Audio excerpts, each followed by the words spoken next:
Peu de privilégiés ont encore eu la chance de voir les Parapluies de Cherbourg. Disons cependant qu'il s'agit d'un des plus jolis films qu'on ait composé depuis longtemps. Un des plus originaux aussi, puisque l'on n'y prononce pas un mot autrement qu'en chantant. Et oui, n'importe quoi, bonjour, bonsoir, je t'aime, tout. A signaler une révélation, Catherine Deneuve, bouleversante comme les experts n'auraient jamais pu le supposer, voici encore 6 mois.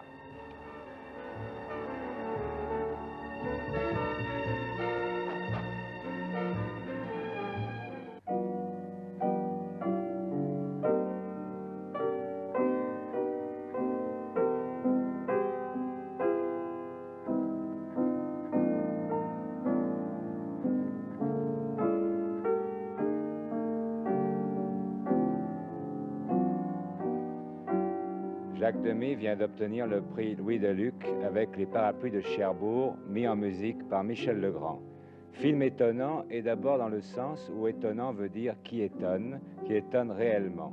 C'est en effet un film entièrement chanté.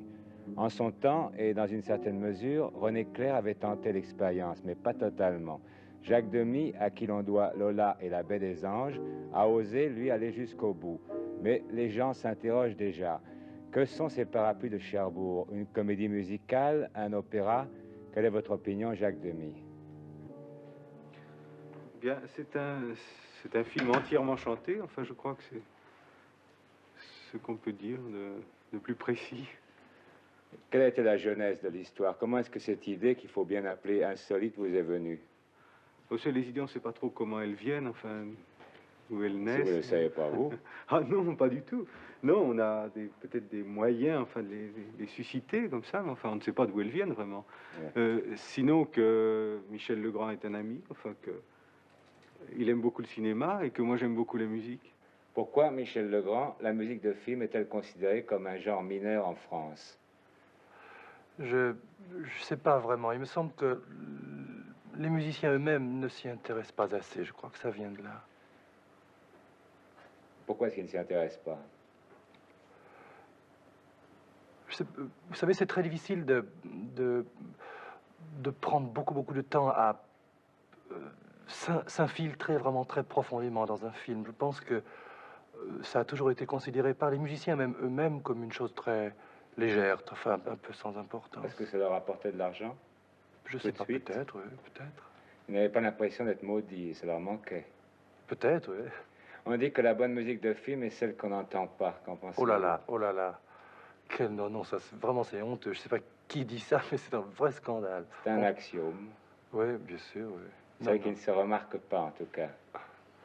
Non, au contraire, enfin, je veux dire, c'est vraiment un des éléments cinématographiques. Enfin, vraiment, c'est un des éléments importants avec lequel on doit compter, qui a sa place, qui doit venir bien et qui doit être joli, enfin, qui doit avoir une espèce de présence dans sa qualité.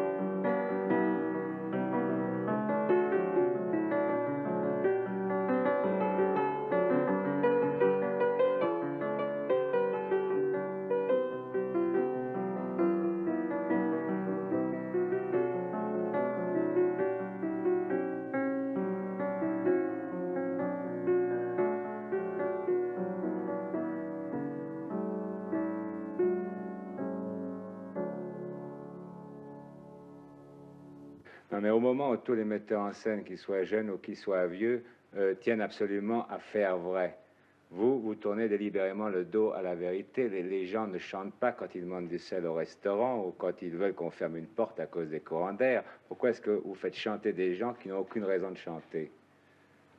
Mais je crois que le chant est une expression naturelle.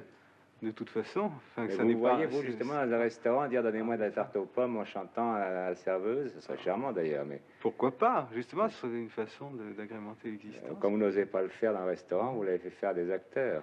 Ah, mais j'ose aussi le faire au restaurant. C'est vrai? Ah oui. Je crois qu'on déjeune ensemble. Est-ce que c'est possible d'écrire une vraie partition en se soumettant aux servitudes du cinéma? Oui, je crois. Oui, je crois. C'est très difficile, mais je crois que c'est possible. Parce que quand l'intérêt d'un film diminue, on a coutume de dire deux choses. Premièrement, on arrangera ça au montage. Et deuxièmement, on mettra un peu plus de musique. On mettra la musique très forte. Alors là, je veux quelque chose. Hein. Alors, je compte sur toi. Hein. Tu me mets un truc, machin, pour camoufler. C'est ça. Vous avez l'air d'être très au courant. C'est une cagoule, oui, c'est effroyable.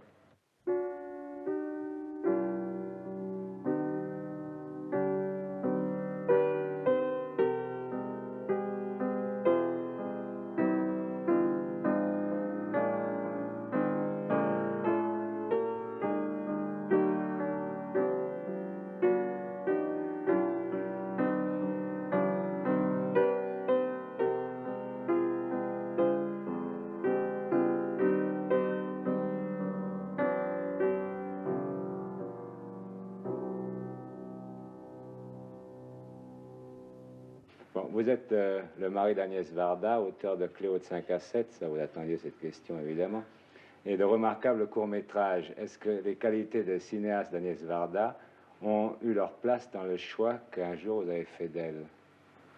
Non, pas du tout. Non, ça n'est pas une liaison cinématographique. Est-ce que vous auriez eu envie de faire les films qu'elle a fait? Ah oui, j'aurais aimé faire Cléo, par exemple, mais j'en suis incapable. Car c'est, enfin, je sais pas, c'est quelque chose de très différent de ce que je fais, enfin, de ce que je peux faire. Pourquoi? Ah, parce que c'est un univers qui m'échappe complètement. Oui. Si vous aviez fait Cléo, vous ne l'auriez pas fait de la même manière, alors? Ah, j'aurais pas fait Cléo du tout, sûrement pas. Oui. Et les autres films d'Agnès Varda?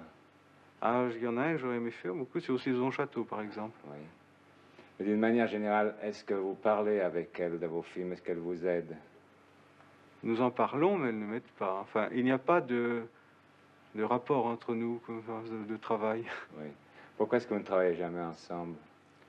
Ben, je crois qu'on n'en éprouve pas le besoin. Enfin, vivre ensemble est bien.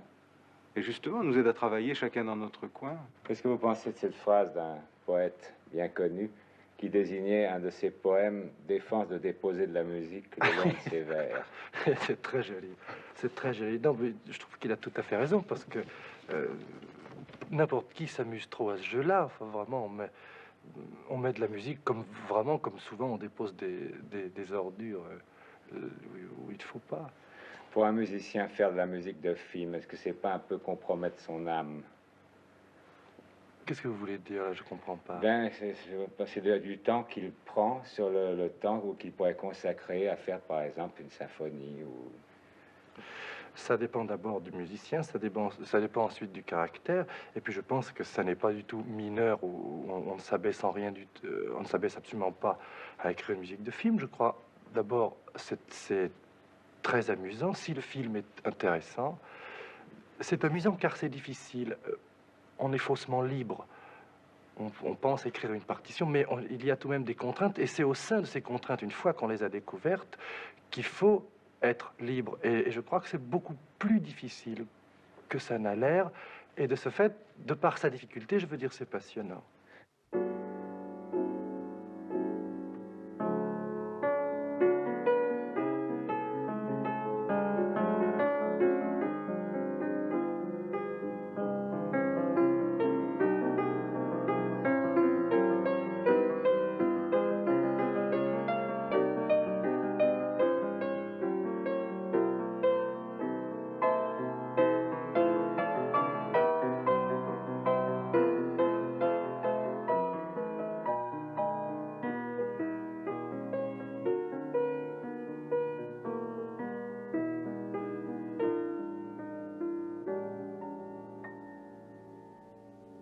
Oui. À votre avis, Michel Legrand, si le cinéma avait existé de leur temps, est-ce que Bach et Beethoven auraient fait de la musique de J'en suis film?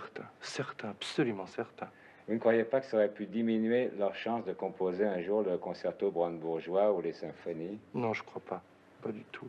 Pas du tout, parce qu'un musicien qui a écrit de la musique, si la musique est en lui, il écrit de la musique partout, que ce soit dans n'importe quelle forme ou style de musique. Je crois qu'il n'y a que la bonne musique. Enfin, c'est ça, je veux dire. Et vous, Michel Legrand, malgré le labeur imposé, chronométré du cinéma, est-ce que vous pensez que vous pourrez quand même un jour être l'équivalent de Bach ou de Beethoven? Oh, à coup sûr, non. Ça, c'est vraiment une certitude, alors. Mettons, je dis, l'équivalent d'un musicien classique, d'un homme dont toute la carrière est une carrière uniquement musicale, sans l'apport de personne d'autre que le musicien. Je sais pas. Enfin, il faudrait avoir il faudrait avoir un retranchement. Il faudrait aimer une solitude à ce point. Il faudrait choses qui me sont absolument impossibles. Non, je repense au parapluie de Cherbourg et puis à vous. Alors, une dernière question. Quand vous vous rasez le matin, est-ce que vous chantez? Oui.